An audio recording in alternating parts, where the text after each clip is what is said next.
Okay. No, take it away. Okay, so three guys have a very expensive restaurant dinner in a fancy restaurant in Tokyo.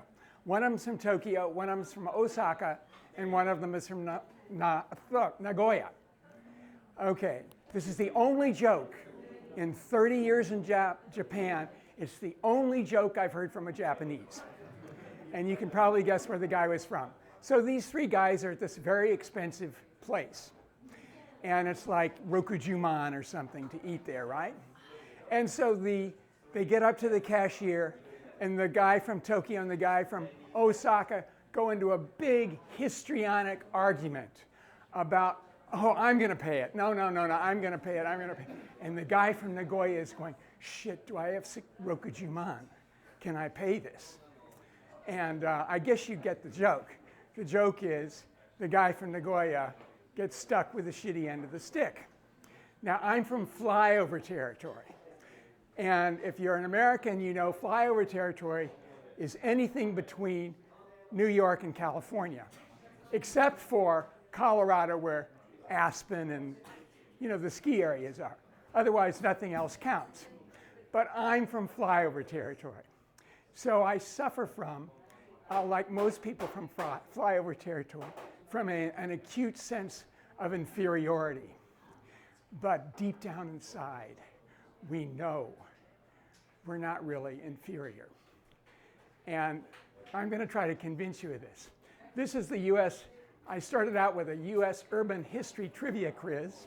Okay, now, second city after New York to have a professional symphony orchestra. Philadelphia, Boston. Nashville? What? Nashville. No. Okay. No, it's not. Okay. All right. Well, we'll keep going.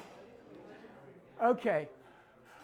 Only city in the world to host the Olympics and the World's Fair at the same year. One time in human history did this happen. Where was it? Okay. All right. Number 3, first city in the US to have a free public kindergarten was this city. Okay. And I don't know what you might think there, but okay. It was the musical incubator city. It launched the composer Scott Joplin, who originated ragtime music. It was also where Josephine Baker used to dance and sing for pennies in the street. It's the city where Chuck Berry was born on my birthday, only 21 years before me. Same birthday, same city. Okay. He's from there. And I could have said, and it's one of a handful of US cities, along with New York, Chicago, and LA, to have had 2 major baseball teams concurrently. I guess anybody guessing it? Maybe an American can guess it. Are there any Americans here besides me? Oh, okay. All right, maybe you can guess. Okay, anyway, and the only city whose Major League Baseball team has won more World Series than any team except the New York Yankees. Okay? Yeah, it is. At least I found. You don't think it's true? Yeah, I mean, it might have changed recently. Okay, nobody's got it. All right, okay. All right, anybody can guess now. I feel like I remember the title of your talk, so it wouldn't be fair to me to guess.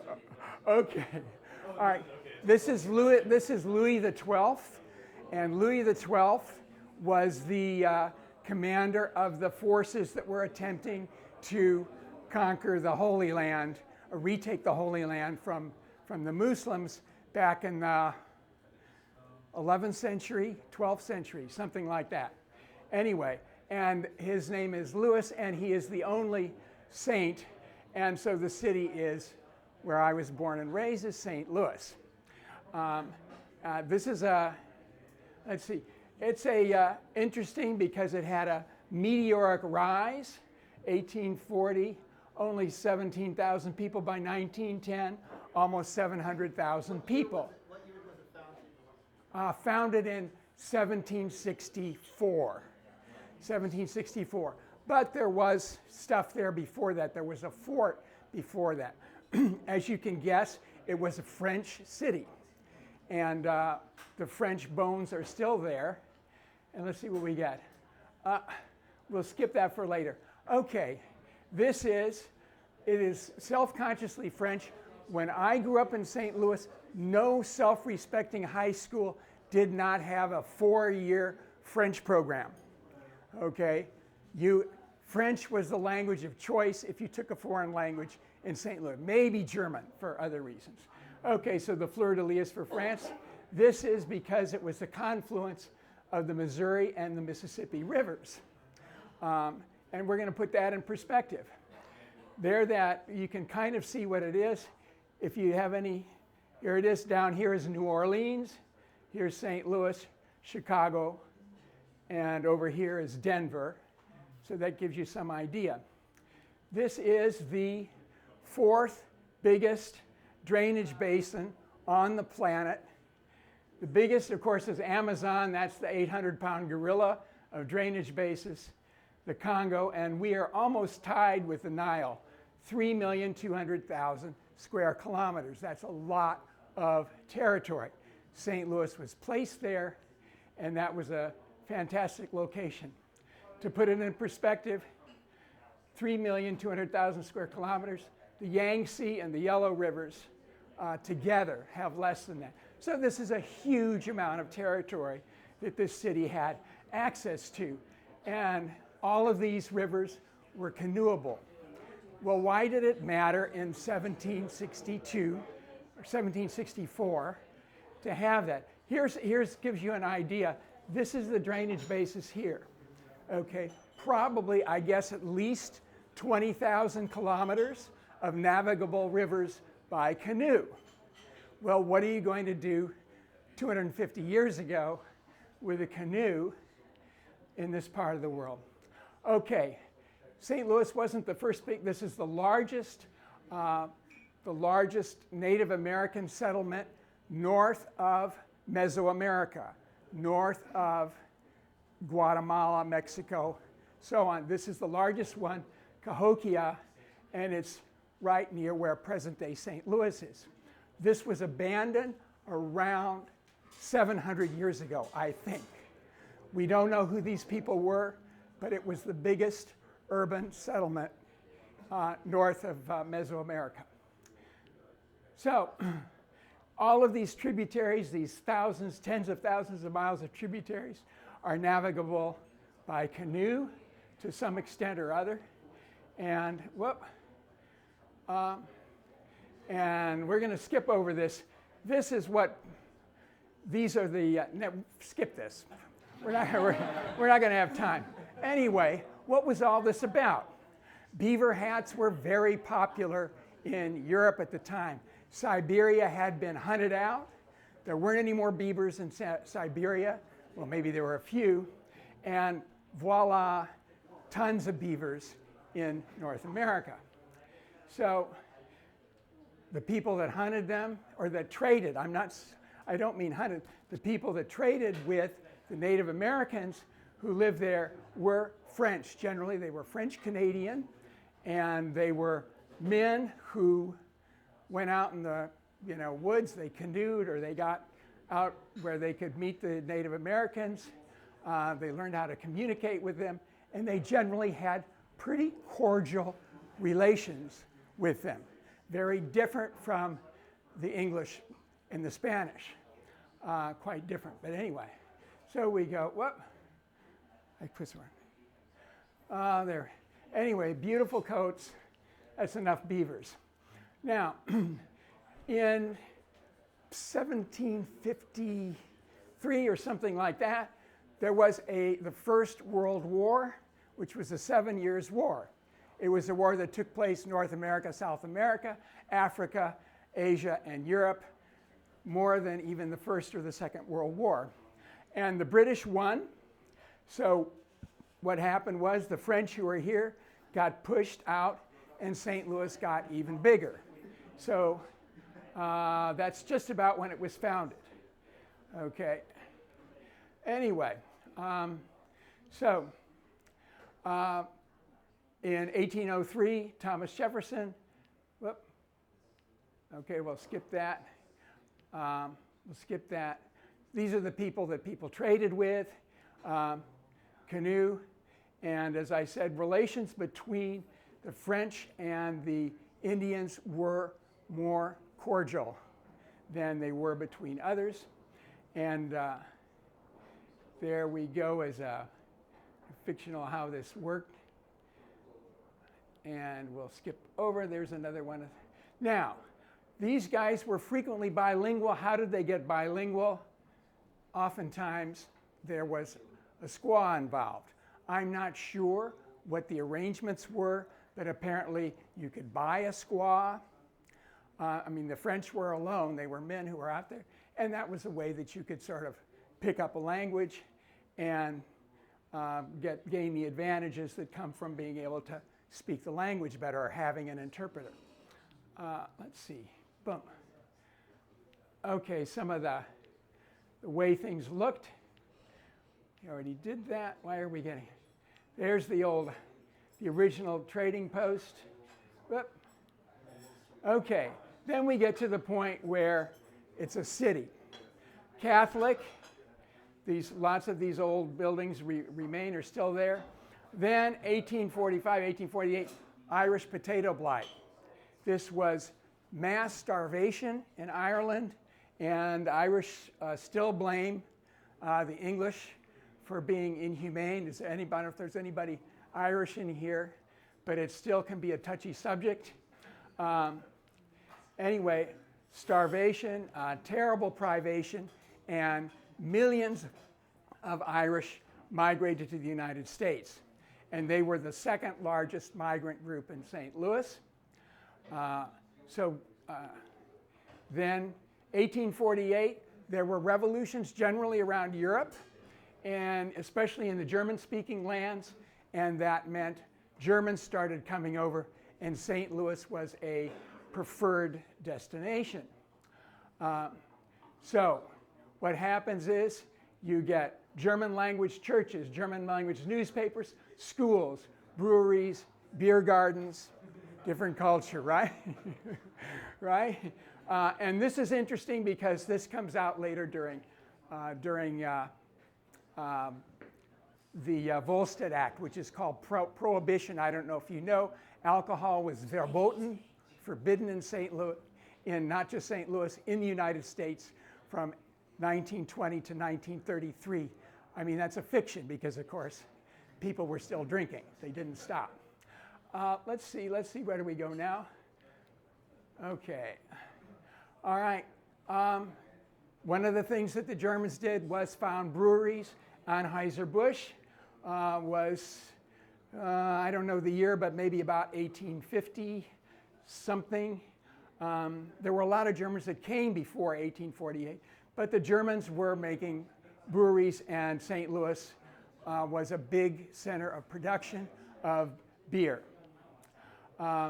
This is Mark Twain. He got a steamboat license. This is the person that formed the character, the psychology of Missourians and St. Louisans more than any other single human being.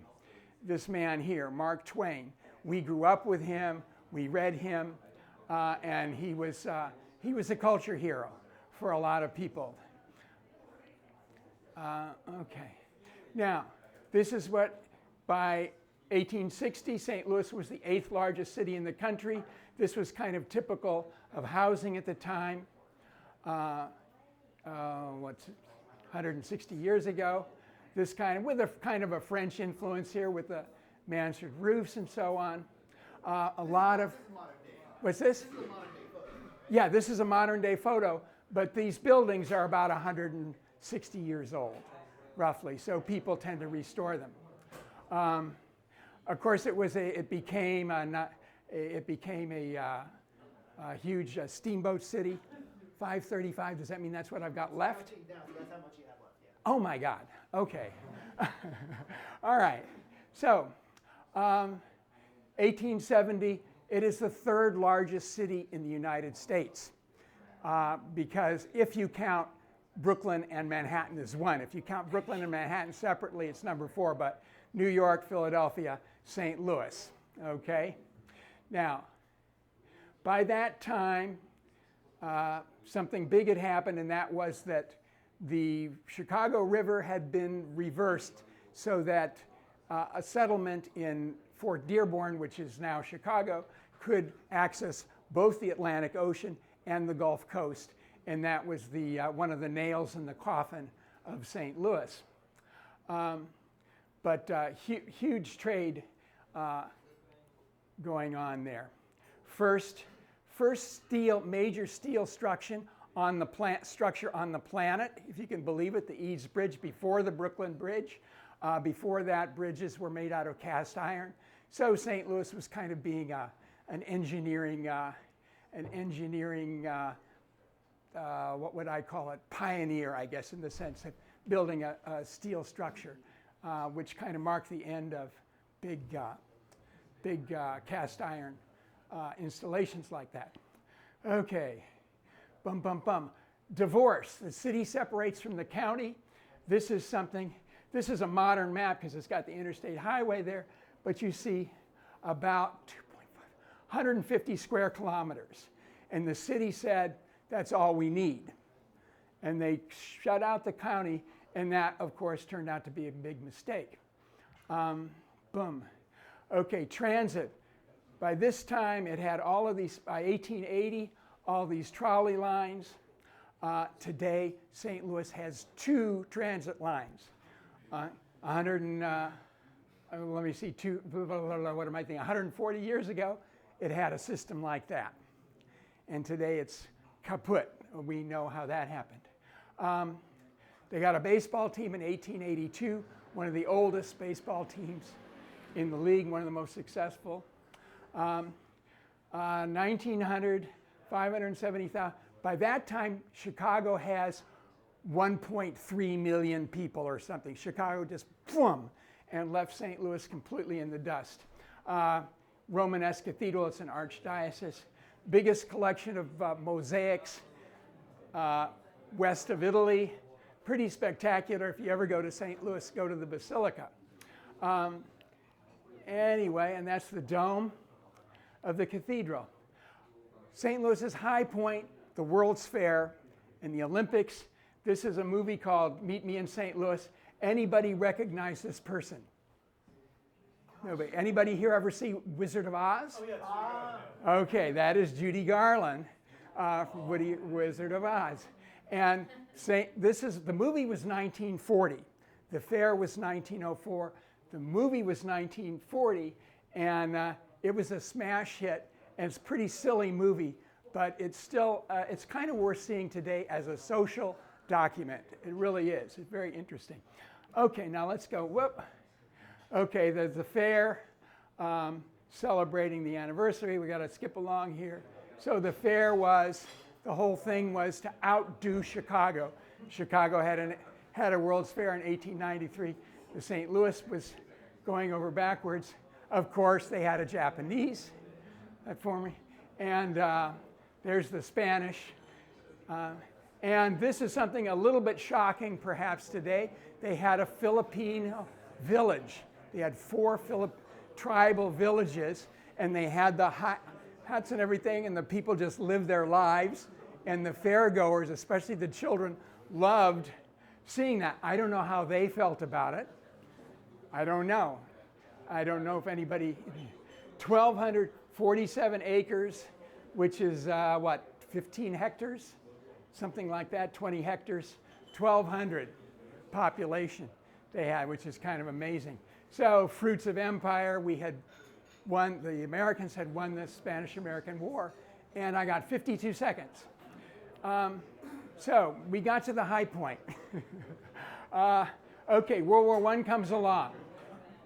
It's a city where something like 35% of the people are native German speakers. What do you do when there's a war with Germany and the city is basically a German city? German language schools suppressed, German language newspapers closed, nobody spoke German in public. Apparently I wasn't there, even at home. Basically cultural erasure of Germanness. German beer gardens closed, music clubs disbanded. And so that is kind of the rise of St. Louis. The fall will have to happen another time if people want to hear about it. What? We'll cut into the Q&A time, but I would like to hear a little bit more. Oh, okay. So this was, for German people, it was pretty rough during the war. My landlord in Pasadena was German. He was alive during World War II, and he said people used to throw rocks at him when he'd ride his bicycle delivering the paper. So not something that we should be too proud of. And of course, you know, the Japanese in California and Washington and Oregon were interred. In the Midwest, they were not. Midwestern Japanese, they were fine, but not California, Oregon, and Washington. They were generally interred. Okay, what do we got here? Whoop. Okay, so the city continues to rise in population, and we got 48 seconds, huh? Rise in population, and 1920 we know the Volstead Act. Boom. Okay, the Hayes Rule. Now, St. Louis was at odds with America. It was less puritanical. It was quite European, and Europeans are not as worried. They're not as prudish or not as Americans, especially rural Americans. There was a 3-second kiss rule. You could not kiss longer than 3 seconds in a movie. That was the rule. Can you believe that? And at any rate, and that was called the Hayes Code, and the people in St. Louis were not too crazy about it. St. Louis was at odds over the Hayes rule, and they were also at odds over temperance. Temperance was the anti-alcohol movement, spearheaded mostly by women, not by like Italians and Germans. They had a different idea about drinking. You drank with food, you had your family there, you danced. Very different. It was not saloon drinking, like Irish drinking where people are, you know, beating the crap out of each other and at a bar with no women around. So very different attitude towards the Volstead Act. I don't think this is from St. Louis, but you had speakeasies, all right? They were special bars where you'd go in, and a lot of them were very nice. And this kind of brought women into saloon, not saloon drinking, but sort of classy bar drinking. There was a social change. It actually expanded the kinds of people who were drinking. But the start of Prohibition, we can just go to the finish of Prohibition. As you can see, lots of women drinking. So it actually, this was part of women started to smoke. They drank more. There were the flappers, skirts above the knees, like 6 inches above the knees, unheard of then. You know, World War I times, the skirts were, you know, they were like this down to their ankles. Okay. But now we're getting on to something else. Let's stop there. So we got the rise of St. Louis. If anybody wants to hear from there, we can do that another time. I think we're going to have to get you Okay. back Okay. for the Okay. All right, All right. Okay. Thank you. Thank you.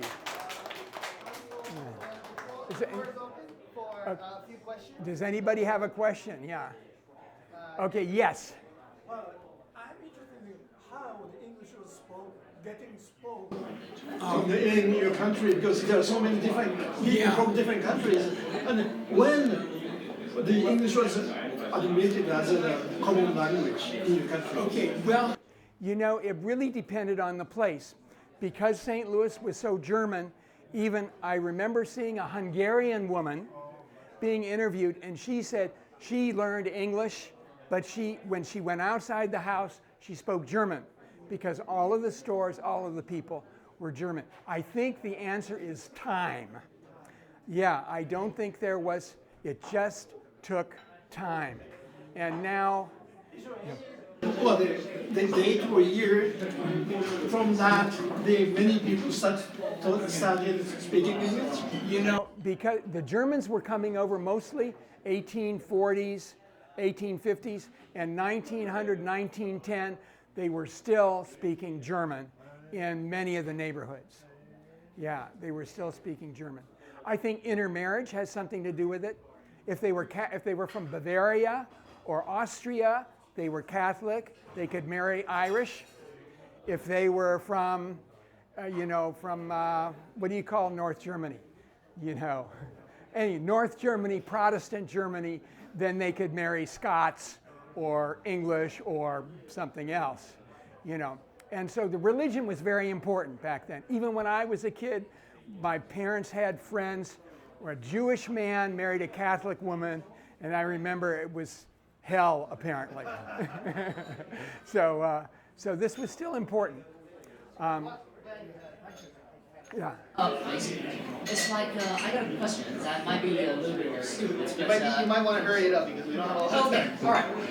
Okay, like, the German group in, like, New Orleans, I'm sorry, like, in New York City, and versus, like, Italians in New York, because we know that the Italians in New York, just because their community is so enclosed, that the police don't care about them, so that they develop their own rules, sub-rules, and hence those organized criminals, something like that, 5 families, whatever, were something similar happening in the German society back in the days. I'm wondering. Yeah. The criminality in St. Louis was associated more with, don't anybody get offended, I have some Irish blood in me actually, but criminality, alcoholism, fighting was associated in the public mind, it was associated with Irish, not with the Germans. All right. Okay, and again, drinking among the Germans, like the Italians, tended to be a community affair, very public. You didn't get drunk. You had 1 glass, maybe 2, if you were a man, and it was just a very different kind of drinking, and yeah. I see, thank you. Yeah. The Irish, however, had a lot of political control. They were controlling the political machine in St. Louis, as they were in New York, Tammany Hall, if you know about that. Yeah. Okay. Any other questions? Actually, you know what? Well, I think we're going to cut. Okay. Sorry. You please ask your question directly. All right. Thank you very much. I hear no. Okay.